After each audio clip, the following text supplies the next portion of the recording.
Okay, तो मैंने last video में जब लेक्चर ख़त्म किया था, तो जो लास्ट चीज़ हमने पढ़ी थी वो ये वाली इक्वेशन थी, ये वाली।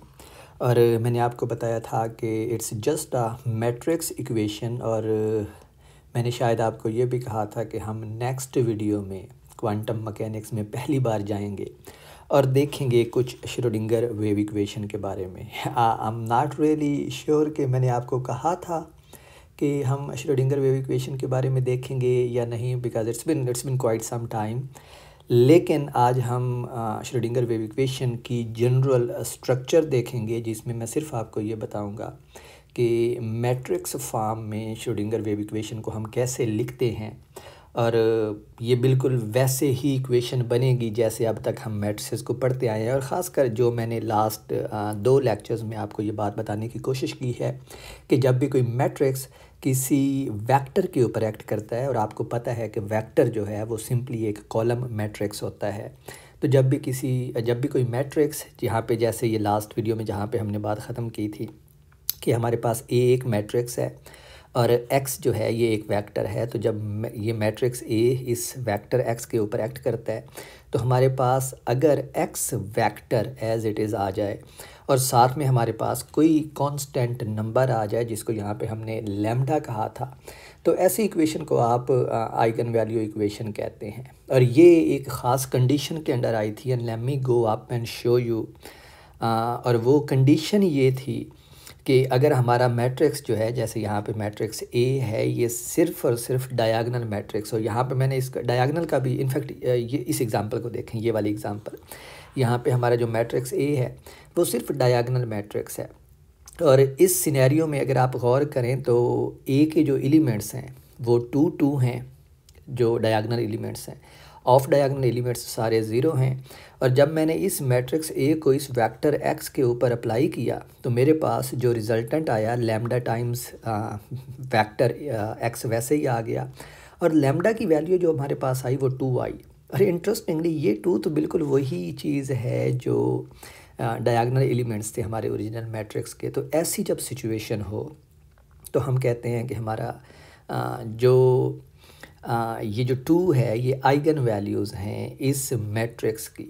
ठीक है, तो अगर आप देखें इन जनरल, तो फिर अगर आप ऐसी सिचुएशन बन रही हो, यानी आइगन वैल्यू इक्वेशन बन रही हो, तो फिर आपको इन जनरल मैट्रिक्स को डायगोनलाइज करना पड़ता है। Let me talk about it in just few minutes. तो बिल्कुल यही इक्वेशन जो है, इसी इक्वेशन को हम क्वांटम मैकेनिक्स में श्रोडिंगर वेव इक्वेशन कहते हैं। और मैं उसको लिखने लगा हूँ श्रोडिंगर वेव इक्वेशन को, कि उसकी जनरल जो स्ट्रक्चर होती है वो हमारे पास इस तरह होती है, H times Sai equals E multiplied by Sai. और यहाँ पे अब मैं ज़रा इनको एक्सप्लेन कर दूँ कि यहाँ पे ये एच और साई का क्या मतलब है। तो यहाँ पे जो हमारे पास ये चीज़ है एच, ये सिस्टम की टोटल एनर्जी होती है और इसको कहते हैं हैमिल्टोनियन। और हैमिल्टोनियन जो है ये सिस्टम की टोटल एनर्जी होती है, एनर्जी ऑफ सिस्टम। तो ये हमारे पास सिस्टम की टोटल एनर्जी है।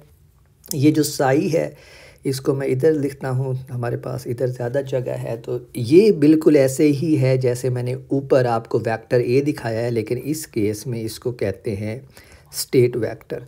और मैं बताता हूँ कि वेक्टर और स्टेट वेक्टर में हमारे पास क्या फ़र्क है। इनफैक्ट कोई फ़र्क नहीं होता। और ये जो ई है हमारे पास, ये वाला ई, इसको आप कहते हैं एनर्जी, या फिर इसको एनर्जी आइगन वैल्यू भी कहते हैं। और चूँकि जो हैमिल्टोनियन की आइगन वैल्यू होती है वो हमारे पास सिस्टम की एनर्जी होती है, तो इसलिए इसको समटाइम्स एनर्जी आइगन वैल्यू भी कहते हैं। ठीक है, आइगन वैल्यूज़ ये एक हो सकती है, एक से ज़्यादा हो सकती है, तो इनको आप एनर्जी आइगन वैल्यूज़ भी कहते हैं। अच्छा, इसमें जो ये एच है हमारे पास, ये वाला फैक्टर, ये वाला, ये इन जनरल होता है मैट्रिक्स। मैं अब आपको ये दिखाने वाला हूँ कि ये जो इक्वेशन है हमारे पास, ये इनफैक्ट यही ऊपर वाली ये वाली मैट्रिक्स इक्वेशन है, यानी जिसमें एक मैट्रिक्स हमारे पास एक वेक्टर के ऊपर एक्ट करता है और रिजल्टेंट के तौर पे हमारे पास कोई नंबर आता है जो इस केस में ई है। और हमारे पास वेक्टर जो है वो वैसे ही रिप्रोड्यूस हो जाता है। So this is actually the heart of quantum mechanics. By the way, ये जो इक्वेशन है श्रोडिंगर की, ये टाइम इंडिपेंडेंट इक्वेशन कहलाती है, time independent Schrodinger wave equation. और मैं यहाँ पे इसके लिए लिखूँगा, क्योंकि ये टाइम इंडिपेंडेंट है तो इसको लिखते हैं time independent, TISWE, time independent Schrodinger wave equation. तो मैं इसके लिए यही शॉर्ट हैंड यूज़ करता हूँ। अब जो एच है, मैंने आपको कहा कि ये इन जनरल हमारे पास क्या है, मैट्रिक्स होता है। हैमिल्टोनियन है, सिस्टम की टोटल एनर्जी है, लेकिन ये चूँकि मैट्रिक्स है तो आप इस एच को इन जनरल इस फॉर्म में लिख सकते हैं।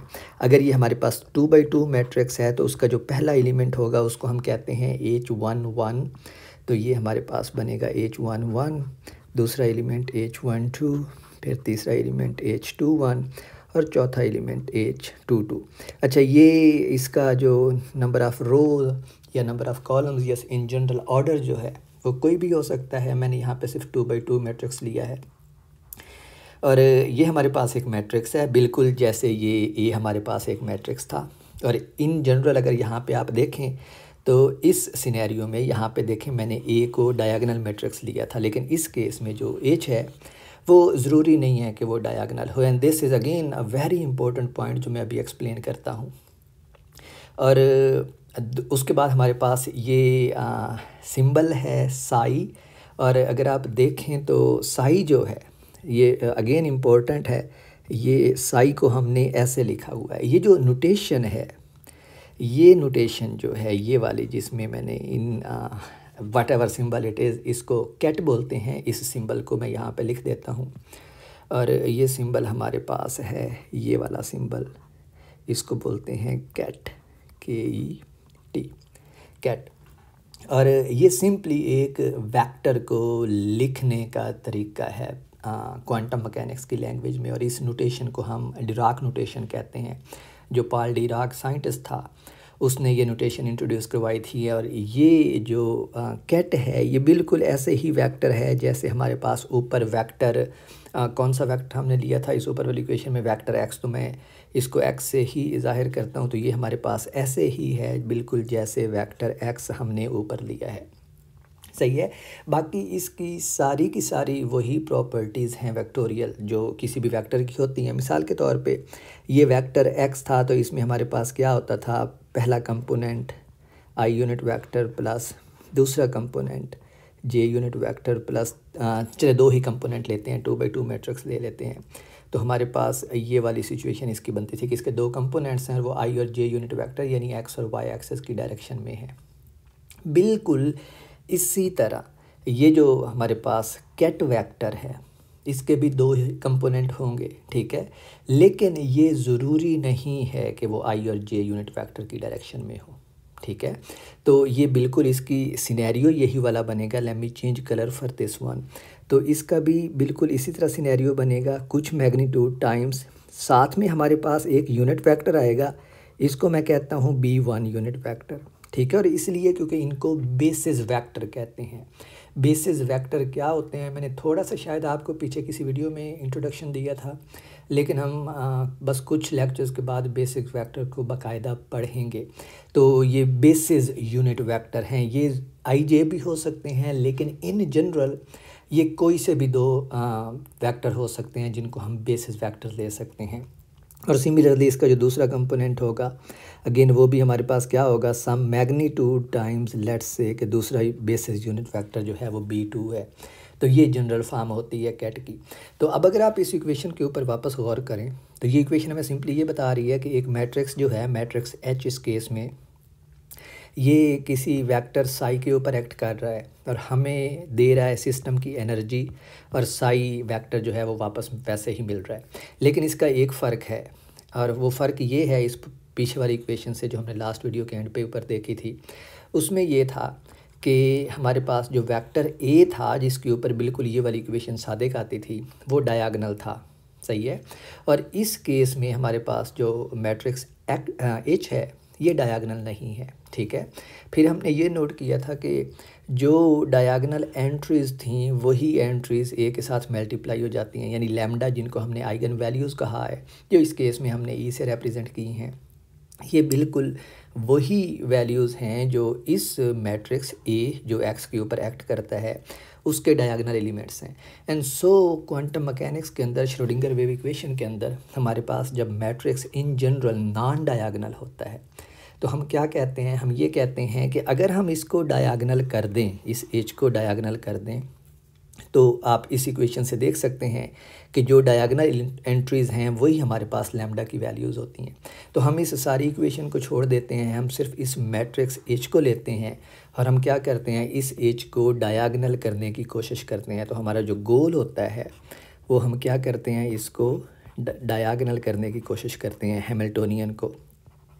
और जब इसको डायगोनल कर लेते हैं तो जो इसकी डायगोनल एलिमेंट्स आते हैं वही हम कहते हैं कि ये सिस्टम की एनर्जीज़ हैं।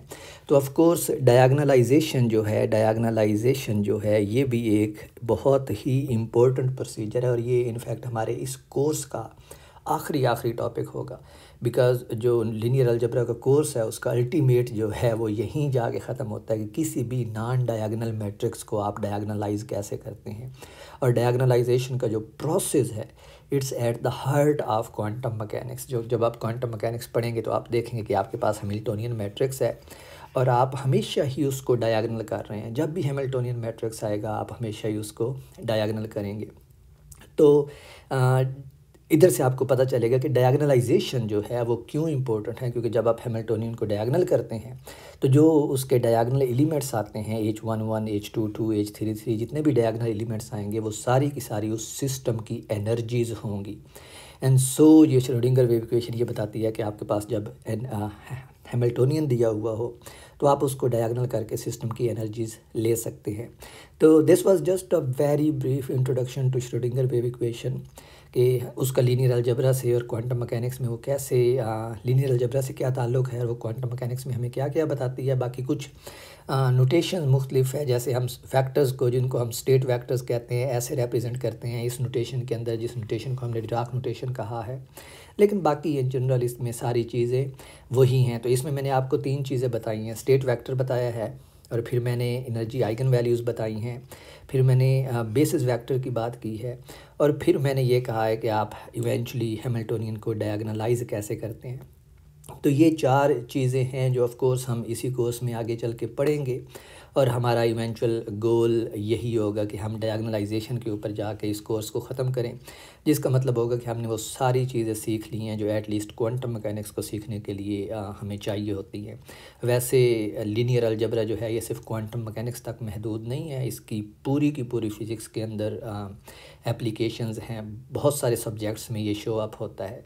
इनफैक्ट मैं ये कहूँगा कि linear algebra along with differential equations is one of the most important mathematical subjects that we need to do physics or to better understand physics। हम इस श्रोडिंगर इक्वेशन की तरफ बार बार आएंगे क्योंकि हर बार जब भी हम नया टॉपिक पढ़ेंगे, जैसे नेक्स्ट टाइम लेट्स से कि हम जब बेसिस वेक्टर पढ़ते हैं तो फिर हम स्टेट वेक्टर को एक्सप्लेन करने के काबिल हो जाएंगे और फिर मैं वापस आऊँगा इसी इक्वेशन के ऊपर आपको एक दफ़ा फिर से रेफरेंस देने के लिए कि ये इक्वेशन जो है आप क्वांटम मैकेनिक्स में किस सूरत में देखेंगे। लेकिन तब तक के लिए मेरे ख्याल में इतना काफ़ी है क्वांटम मैकेनिक्स या श्रोडिंगर इक्वेशन के इंट्रोडक्शन के बारे में। और मज़ीद फिर हम जैसे जैसे आगे टॉपिक्स आते जाएंगे इस इक्वेशन की तरफ बार बार लौटते रहेंगे।